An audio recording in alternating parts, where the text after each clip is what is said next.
aywa jàngat bi Chérif Ablaye lañ koy àndal ñu waxtaan ci violence pré-campagne élection locale fi mu ne nii moom bi combaaloo bi bëri na moo xam ci biir coalition yi la moo xam sax ñu bokkul ëtt. waaw ca diwaanu ñoom Ablaye la dafa tombé ak laay mais dafa mel nag wax nañu ko fii il y a 15 jours fële ca Ziguinchor encore une fois diggante ñi jege Ousmane Sonko ak kii di Doudou Ka ñu yaa jàppoon ni ba ci nit ñi defee sorti condamné ko nit ñi danañ dikki rigal mais gis nañ également week-end bi passé Ablaye ca Ziguinchor encore une fois affrontement même camp foofa ca Ziguinchor lan mooy pexe.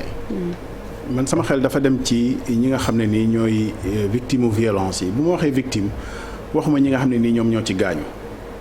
mais ñi nga xam ne ñu ngi leen di teree dund seen dund normal. da ngay fàttaliku soo ko méngalee gis nga ñi gën a sonn fii ci Dakar mooy ñi dëkkee boor yi place de l'Obélisque nga xam ne presque mur de lamentation la manifestation bu jóg foofu lañ koy defee gis nga ñi fa dëkk li ñuy dund ñoom rek a ko xam. saay bu manifestation jógee daanaka seen journée ci matinée bi lay yem. ba ñuy tàmbali manifestation ba muy jeex. mënuñu recevoir gan duñu génn seen xale yi duñu nekk ci dal te loolu kenn amul droit imposer ko nit. li tax ma def parallèle bi mooy soo xoolee waa Ziguinchor ñi dëkkee ci boor bi nga xam ne nii fa la fitna yi amee mais ci lan la ñu nekk. mais ci lan la ñu nekk boo ko imaginer. loo xam ne jotewuñoo ak moom dara. te violence mën na déborder ba dal ci seen kaw parce que violence su sànnante ay xeer. fu muy yem.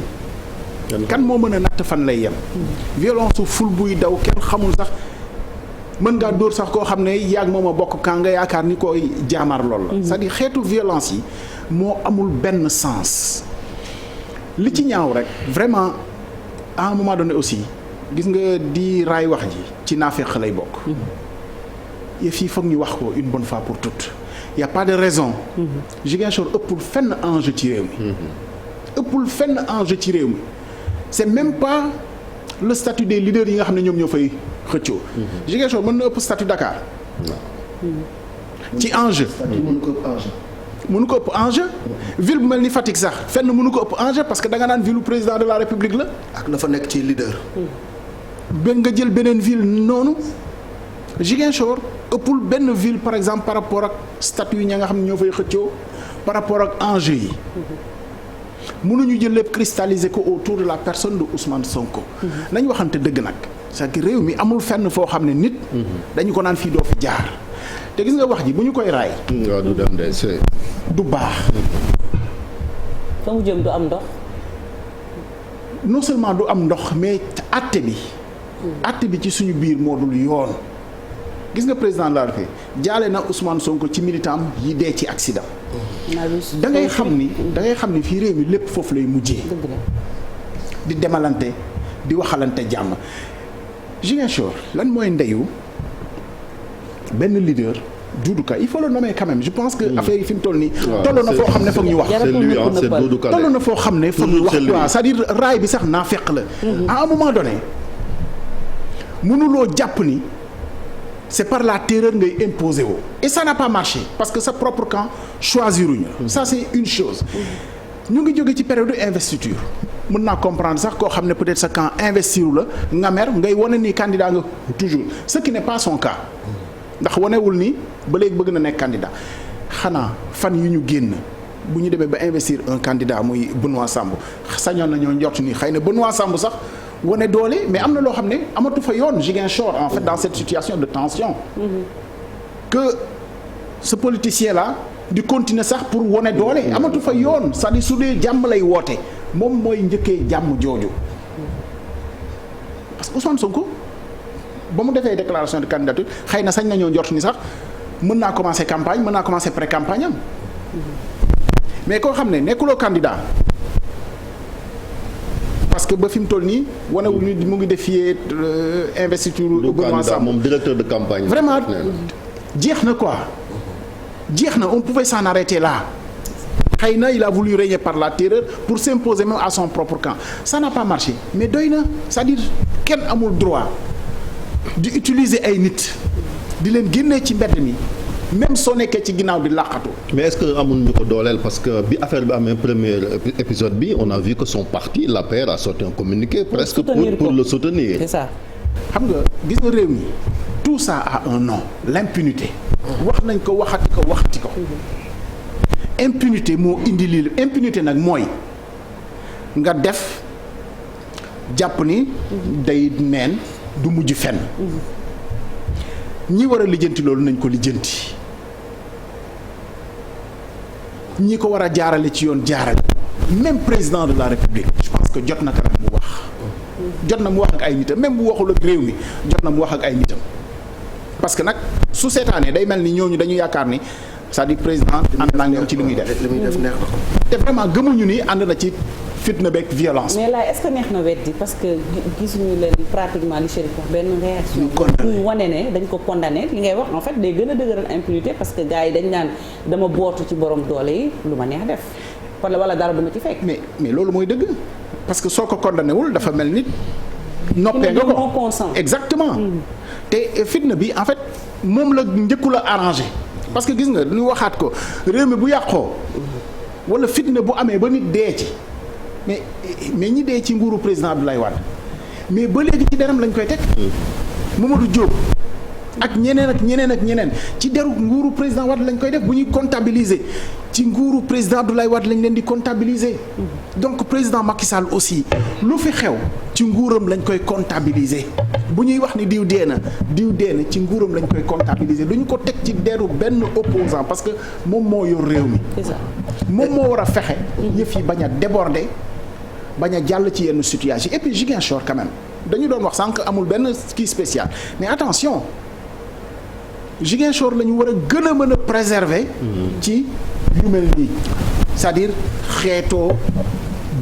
bañ a parce que bokkuñu fu ñuy woote. boo décompté c'est le mot. ba yenn yi am di am. dañ ko war a éviter. parce que c'est possible aussi parce que ku ne am na foo xeetoo finalement dafay niru sax xeexu xeetoo te loolu ku ne war na ko mooy. c'est dangereux lan moo tax. c'est dangereux.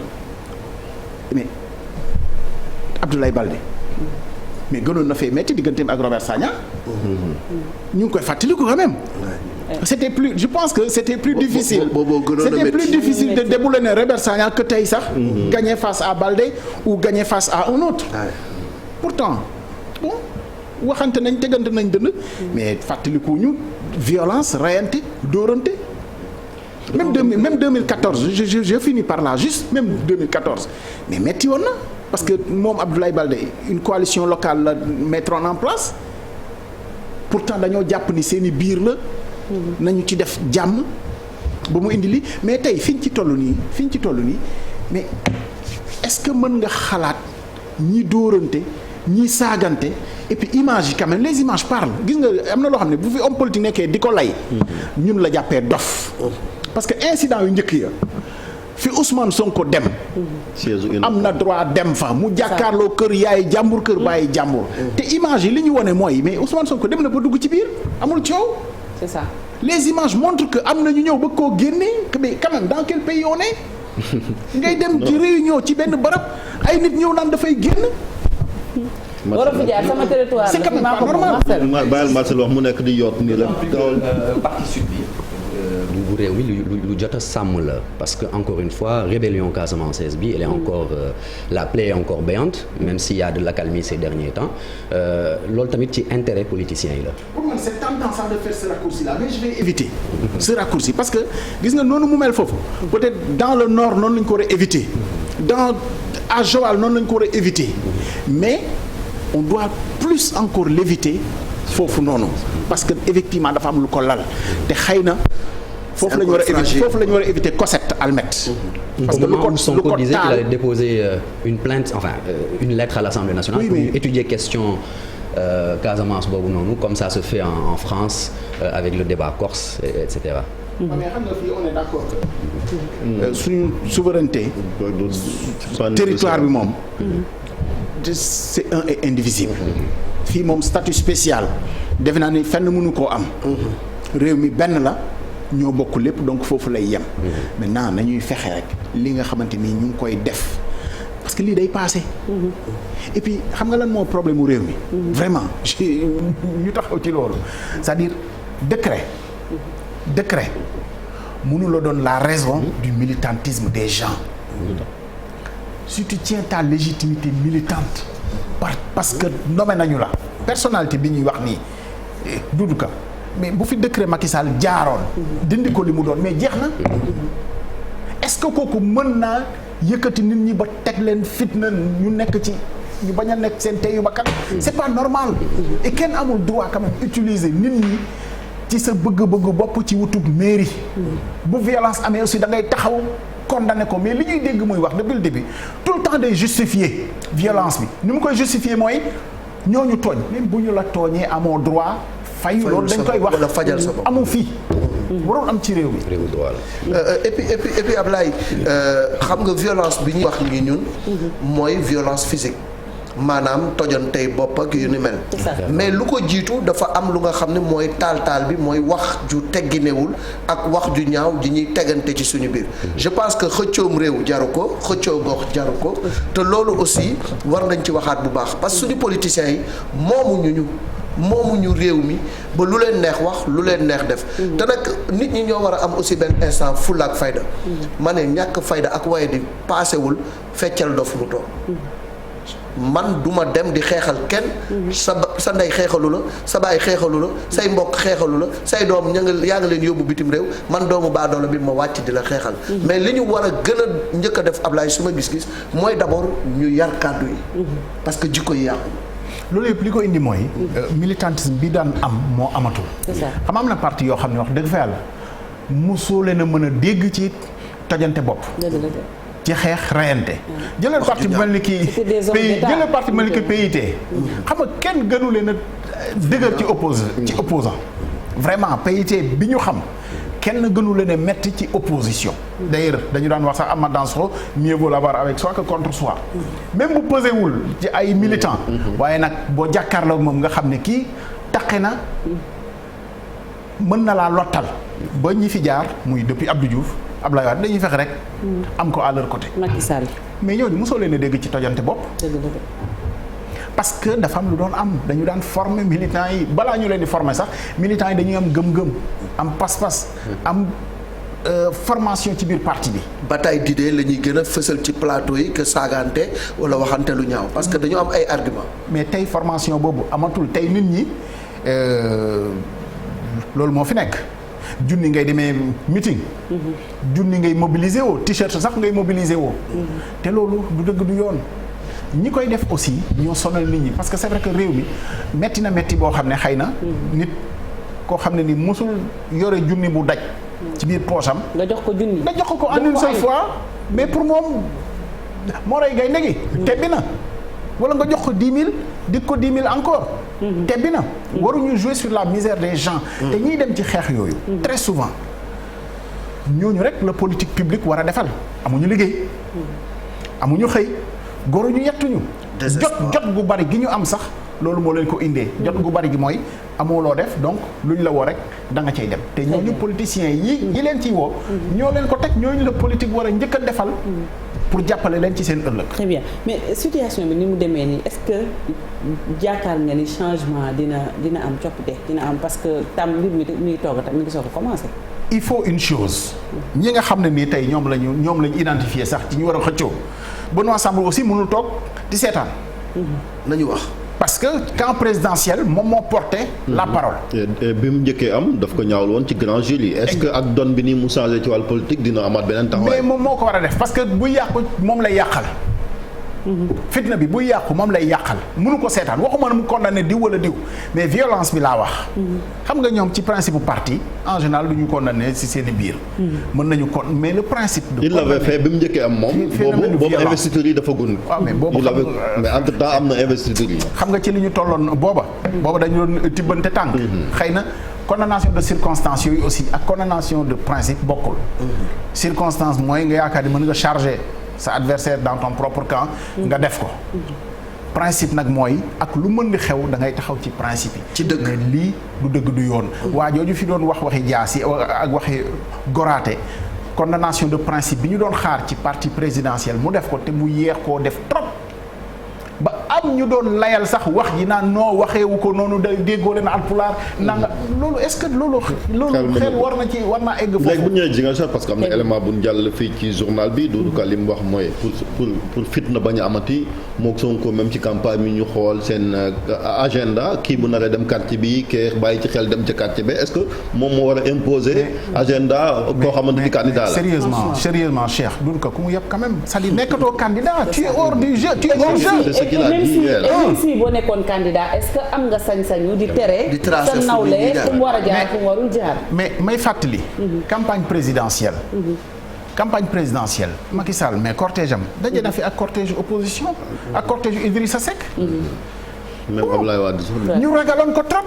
mais dara mujjiwu cee xew. aywa avant ñu jox peut-être Marcel kaddu rek ñu fàttali ni suñu invité Abass Fall la woon nekk candidat à la candidature bu mairie bu Ndakaaru je dis bien moom la woon parce que dafa am gàllankoor ba du mën a teew ci plateau bi ndax xam ngeen démb accident bi fi am te waa Pastef ñett ñàkk ci seen bakkan ay jegeñaaleem lañu te tey dafa fas yéene toppatoo rob yi ak lu ni mel mu ngi jéggalu ci suñu ay téléspectateurs ñu tamit ñu jaarawaat ci jaalewaat parti bu Ousmane Sonko ak njaboot it ñu loru je pense que c'est important ko defee ñu mën a eggali waxtaan bi Chérif. laaj bi ma doon laaj Ablaye mooy am na benn séquence aussi ci cortège Doudou Ka bi mu waxee commandant gendarmerie bi naan ko politiquement moom du nangu gars yi escorter ko parce que politiquement baaxul ci image am est-ce que foofu aussi moo tax taxawaayu administration bu ñu koy wax aussi muy gendarmerie wala ci commandement territoire bi yu mel ni aussi maanaam tëddee njaaxaanaay yemale ñëpp bañ a am xaaj ak seen ku bokk ci nguur gi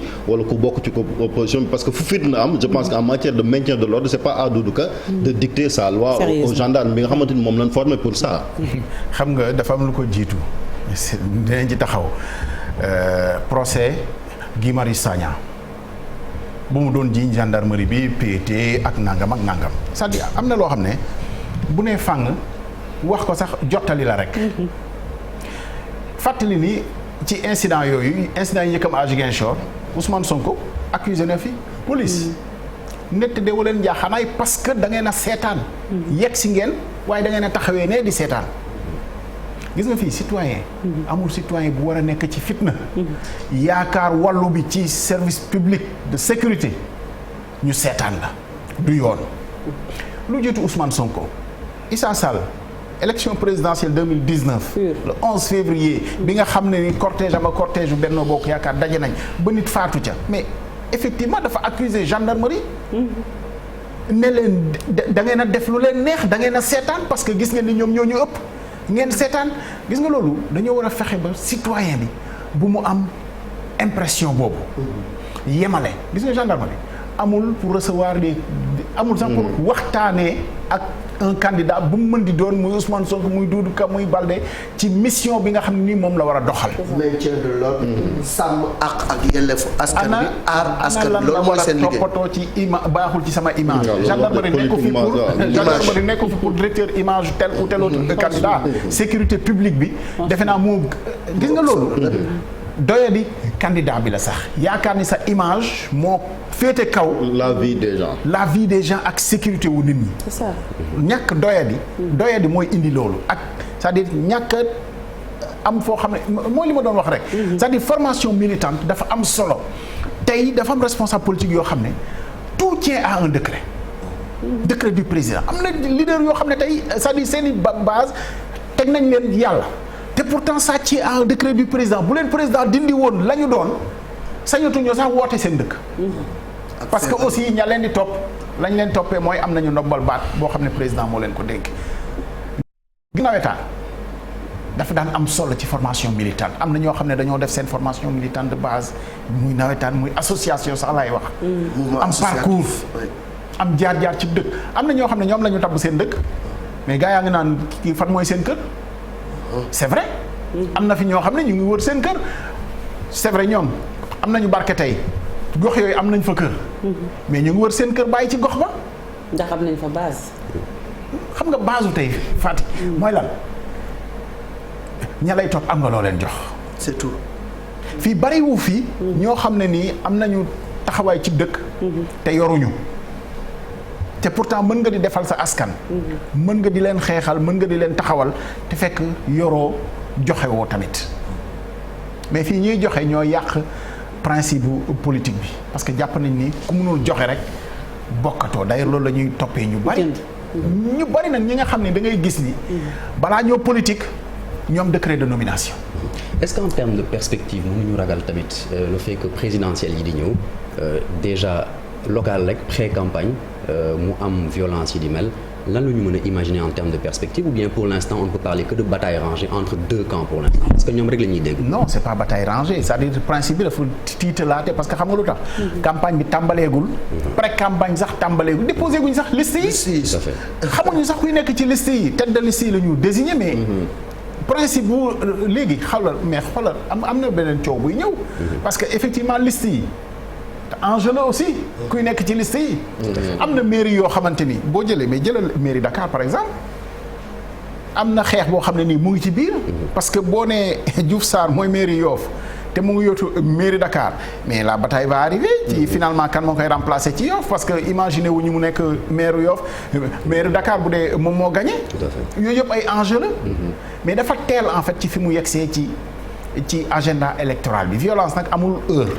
mais lan moo waral loolu bu ñu eggee est-ce que lii du exception lii du bulet nga foog dans l'histoire politique matadi leader yi xëccoo yenn leader yi sax laay wax parce que du ñëpp aussi vraiment loolu mooy dëgg am na ñoo xam ne tey boo leen doon woo ci fitna doo leen fa fekk gëm naa ni Khalifa Sall xëccoom moo gën a metti xëccoo yëpp kenn mosu koo dégg nag ci fitna quoi loolu moo fi nekk quoi ñu wax ko mu jeex benn yoon am na ñoo xam ne kenn mosu leen a dégg ci rayante pourtant tolloon nañ ci situation boo xam ne ñoom mënoon nañoo woon nit ñi sax ñu wàcc ci mbedd mi loolu lañ ko mën a seedeel ba nit ñi dañ ko dem sax ba yaakaar ni tàppet la xam nga dafa ragal.